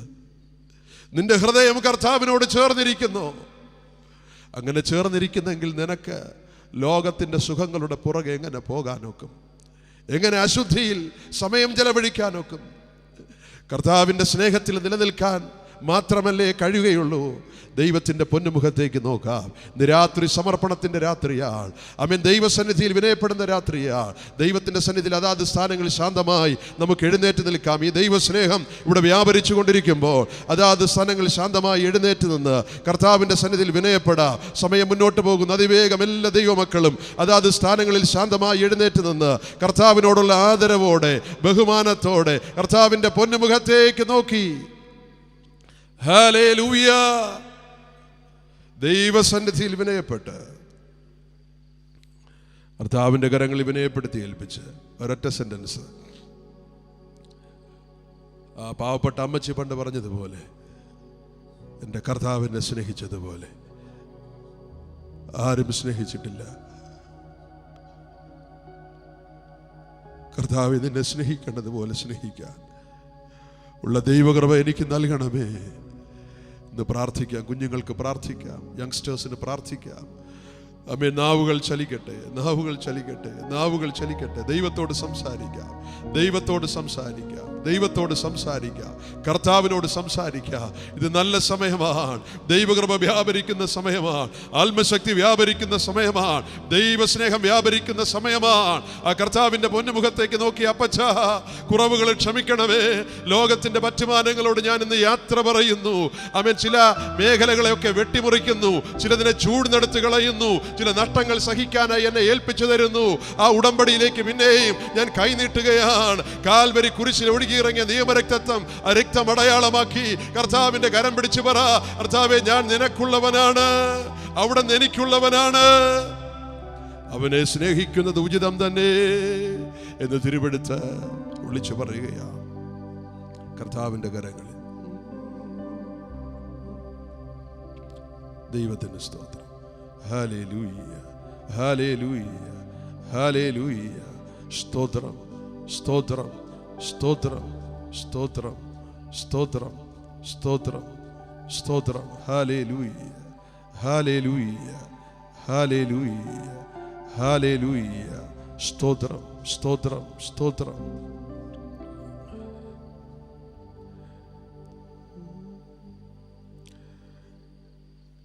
യേശുവൻ സ്വന്തം, ഹല്ലേലൂയ. നിന്റെ സമ്പാദ്യം ഞാൻ രക്ഷക, നീയൻ കർത്താവും സ്നേഹിതനും ജീവദാതാവും സകലവും. നീയൻ കർത്താവും സ്നേഹിതനും ജീവദാതാവും സകലവും. കരങ്ങൾ ഉയർത്തിപ്പിടിക്കാം, എല്ലാ കരങ്ങളും ഉയരട്ടെ സ്വർഗത്തിലേക്ക്. ദൈവകുഞ്ഞാടും തൻ കുരിശും എനിക്കു പാട്ടും പ്രശംസയും. ദൈവകുഞ്ഞാടും തൻ കുരിശും. കർത്താവേ, എല്ലാ മഹത്വം അങ്ങേക്ക് കരയറ്റുന്നു. ഞങ്ങളെ ആഴമായി ഇന്നും സ്നേഹിക്കുന്നതിനായി സ്തോത്രം. ഒരു പ്രാവശ്യം കൂടെ നിന്റെ മാറോട് ചേർത്ത് പിടിച്ചതിനായി സ്തോത്രം. ദൈവകൃപ കൊണ്ട് ഞങ്ങളെ പൊതിഞ്ഞതിനായി സ്തോത്രം. ഞങ്ങൾ ഒരുമിച്ച് ചേർന്ന് ഒരു സൈന്യമായി നിന്റെ സ്നേഹത്തിന്റെ കൊടിക്കീഴിൽ നിന്ന് അവിടുത്തെ നാമത്തെ ഉയർത്തിക്കൊണ്ട് പറയുകയാണ്, ആമേൻ. അവിടുന്ന് ഞങ്ങളെ വീഞ്ഞു വീട്ടിലേക്ക് കൊണ്ടുവന്നു. ഞങ്ങളുടെ മീതെ പിടിച്ചിരിക്കുന്ന കൊടി സ്നേഹമായതുകൊണ്ട് സ്തോത്രം, സ്തോത്രം, സ്തോത്രം, സ്തോത്രം, സ്തോത്രം, സ്തോത്രം. മഹത്വം, മഹത്വം, മഹത്വം. ഞങ്ങൾ ഒരുമിച്ച് ചേർന്ന് പ്രാർത്ഥിക്കുന്നു. കർത്താവേ, ഈ ജനത്തെ ദൈവകരങ്ങളിൽ സമർപ്പിക്കുന്നു. അവിടുന്ന് പകർന്ന ദൈവകൃപയ്ക്കായി സ്തോത്രം. കർത്താവേ, ഇന്നു മുതൽ ജീവിതത്തിൽ ഒരു പുതിയ തുടക്കത്തിലേക്ക് കാലെടുത്ത് വെക്കുക. നിന്റെ മക്കളെയൊക്കെ സഹായിക്കുന്നത് കൊണ്ട് സ്തോത്രം. പാപത്തിന്റെ പറ്റുമാനങ്ങളോട് യാത്ര പറഞ്ഞ്, ലോക സുഖങ്ങളോട് യാത്ര പറഞ്ഞ്, ചില എന്റർടൈൻമെന്റുകളോട് യാത്ര പറഞ്ഞ്, കർത്താവിന്റെ ഹൃദയത്തോട് ഞങ്ങളുടെ ഹൃദയം ചേർത്ത് വെച്ച് അക്ഷയമായി സ്നേഹിച്ച് ഞങ്ങൾ ഈ ഭൂമിയുടെ പരപ്പിലൊന്ന് നെടുവേർപ്പെട്ടാൽ പോലും കർത്താവ് സെൻസ് ചെയ്യുന്ന നിലവാരത്തിൽ അവിടുത്തെ ഹൃദയത്തിന്റെ ഒരു ചെറിയ ഇഷ്ടം പോലും ഇവിടെ നിന്ന് പിടിച്ചെടുക്കുന്നവരായി ജീവിപ്പാൻ ഞങ്ങളെ സഹായിക്കണം. മഹത്വം മറക്കപ്പെട്ട കുഞ്ഞാടിന് യേശു കർത്താവിന്റെ വിലയേറിയ നാമത്തിൽ തന്നെ കരങ്ങളെ വീശി ദൈവത്തിന് സ്തോത്രം ചെയ്യാം. Hallelujah, hallelujah, hallelujah.